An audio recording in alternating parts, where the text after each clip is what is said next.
Hello guys අද ගොඩාක් අයට තියෙන ප්‍රශ්නයක් ගැන කතා කරන්න යන්නේ අපි දැන් ක්‍රැක් ගේම් එකක් ඉන්ස්ටෝල් කරනකොට ගේම් ෆයිල්ස් අල්ලනවනේ. දැන් ඔයා හිතන්නකෝ දැන් මම ඉන්ස්ටෝල් කරලා තියෙනවා මේ G කියන පාටිෂන් එකේ මගේ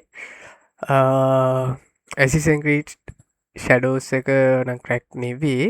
හිතන්නකෝ මේ 00 ෆස්ට් ලයිට් එක ක්‍රැක් ගේම් එකක්. දැන් මේකේ ෆයිල්ස් සමහරක් වෙලාවට මිසින් වෙලා තියෙනවා. අපි ඊළඟ පාර PC එක රීස්ටාර්ට් කරලා ගන්නකොට ඒක හදාගන්න කොහොමද කියලා සහ අල්ලපු ෆයිල් එකක් රිකවර් කරගන්න කොහොමද කියලා. දැන් හිතන්නකෝ ඔයාගේ දැන් මේ ෆෝල්ඩර් එකේ මොකක් හරි ෆයිල් එකක් අල්ලලා තියෙනවා කියලා සෙටප් ෆයිල් එක ඇල්ලුවා කියලා හිතන්නකෝ මේ ක්‍රැක් ගේම් එක. එහෙම ඇල්ලුවොත් එහෙම අපව රිකවර් කරගන්න විදිය තමයි අද කියලා දෙන්න යන්නේ. channel එකට අලුත් කෙනෙක් නම් channel එක subscribe කරන්න. right එතකොට ඔයාලට මුලින්ම කරන්න තියෙන්නේ වීඩියෝ එකකට like එකක් දාන්න. මේ Windows Defender එක මෙතනින් open කරනවා right. open කරාට පස්සේ මෙතන තියෙන virus and threat protection කියලා. ඔයාලට මෙතන හෝ මෙතනින් ගිහිල්ලා තියෙන manage settings. මෙතනින් temporary දැන් ඔයාලා කොහොමත් off කරනවනේ. ඒකවත් ඔයාලා machine එක restart කරලා ගන්නකොට මෙතනින් ආපහු මේක automatically on වෙනවා. එතකොට අල්ලපු file එකක් ඔයා ආපහු recover කරගන්නේ මෙතන protection history කියලා තියෙනවා. එතනට යන්න. දැන් හිතන්නකෝ මේක තමයි මගේ අල්ලලා තියෙන්නේ. මේක මෙන්න මෙහෙම drop down කරාම අල්ලලා පේනවා මේ තියෙන්නේ. මේ setup එක අල්ලලා දැක්කද? මේ වගේ. එතකොට දැන් මෙතන පෙන්වන්න විදිහක් නැහැ. මොකද මේක ගලවලා ආමේදී. දැන් මෙතන මේක අල්ලලා තියෙනවා F folder එකේ 007 setup file එක.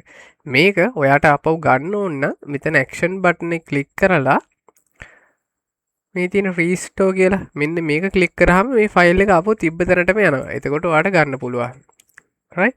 ඊට පස්සේ තව ආයෙත් තියෙන ප්‍රශ්නයක් තමයි ගේම් එක අපි ඉන්ස්ටෝල් කරන ෆෝල්ඩර් එක වෛරස් කාඩ් එකේ ස්කෑන් නොකරන විදිහට අපිට හදන්න පුළුවන්. ඒක කරන්නේ මෙතන Windows this PC එකේ තියෙන දැන් හිතන්නකෝ මගේ ගේම් එකේ තියෙන මේ 007 එකනේ මම ගේම් ඉන්ස්ටෝල් ගන්න මෙන්න මේ ඉන්ස්ටෝල් ගේම් කියන පාර්ටිෂන් එකට right. එතකොට මේ මට ඕනේ වෙලා තියෙන්නේ මෙන්න මේ පාර්ටිෂන් එක වෛරස් කාඩ් එකේ ස්කෑන් නොකරන විදිහට හදන්න. එහෙම කරාම ආයි ප්‍රශ්නයක් වෙන්නේ නැහැ කාලෙකට. අල්ලන්න ඔය කියන වෛරස් කාඩ් එකෙන් සර්ච් කරන්න ඒ මගේ පාර්ටිෂන් එක. ඒක හදන්නේ මෙතන manage settings වලට අපි යනවා right. ගිහිල්ලා මෙතන පහළටම ගියාම තියෙනවා exclusions කියලා option එක. මේකට ගිහිල්ලා add or remove exclusion වලට යන්න. මේක okay එක yes කරා. ඊට පස්සේ මෙතන add exclusion ගිහිල්ලා මෙතන යන්න folder කියලා යනවා.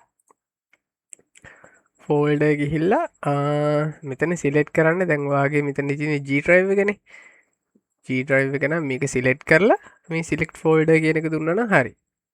එතකොට මේ ෆයිල් එක ඇතුලේ තියෙන ටික වෛරස් කාඩ් එකෙන් ස්කෑන් කරන්න නැහැ. ඔයාලා කොච්චර මැෂින් එක රීස්ටාර්ට් කරත් වෛරස් කාඩ් එකෙන් ඕක අල්ලන්නේ නැහැ. ඒකේ තියෙන ෆයිල්ස් මුකුත් ඩිලීට් කරන්නෙත් නැහැ. ඒ විදිහට තමයි වෛරස් කාඩ් එකේ එක්ස්ක්ලූෂන් පාර්ට් එකක් හදාගන්නේ. ඔයාලා මේක දැනගෙන හිටියේ නැත්නම් channel එකට අලුත් කෙනෙක් නම් දැන් නම් වීඩියෝ එක බලන්න channel එක subscribe කරන්න.